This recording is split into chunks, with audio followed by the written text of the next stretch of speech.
Hello, welcome to another Facts and Dimensions Spotlight Dataset.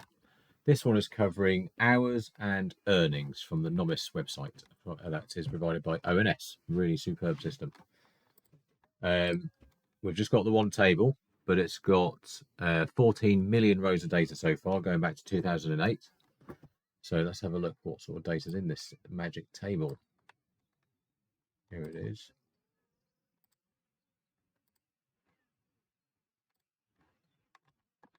So you've got the geography, and you'd link this to the ONS schema table that we have, so you can get the geography name and the parent of that and so on.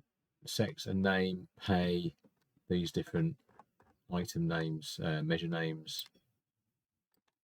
See this OBS status, URN. I actually know what URN means, and value. So that's that. You can have a play with that and the thousands of other data sets in the database. There's a link in the description to get free access for 30 days. Thanks.